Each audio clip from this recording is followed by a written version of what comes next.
বছর বসে রাখার দরকার নাই।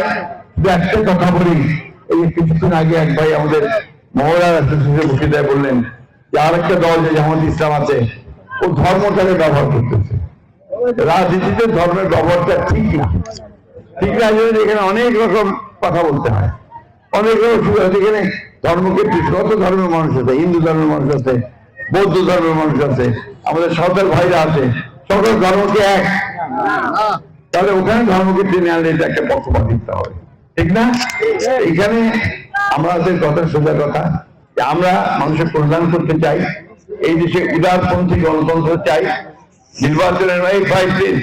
নির্বাচনের মাধ্যমে নিয়ে সরকার গঠন করতে চাই এবং মানুষের কথা বলার অধিকার দিতে চাই।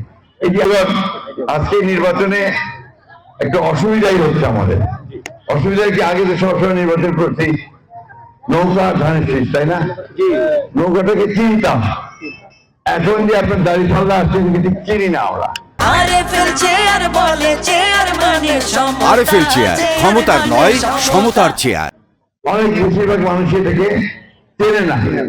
নতুন দল না হলেও অনেক পুরানা দল, ব্রিটিশ আমল থেকে দলটা আপনার রাজনীতি করে। কিন্তু আমাদের এই অঞ্চলে আমরা যেহেতু জামাত ইসলাম ঠিক সেভাবে আসেনি কখনো, বহু আগে ছিল আপনার 91 সাল নির্বাচনে জামাত ইসলাম নির্বাচন করছিল, তখন তারা সেভাবে ভালো করতে পারেনি, এরপরে আমরা কখনো ভালো করতে পারেনি।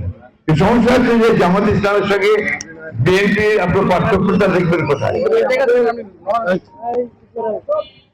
পার্থক্যটা হচ্ছে যে বিএনপি একটা পরীক্ষিত দল, 5 বার সরকার চালাইছে এবং সরকার যখন চালাইছে বিএনপি তখন সুনামের সঙ্গে সরকার চালাইছে।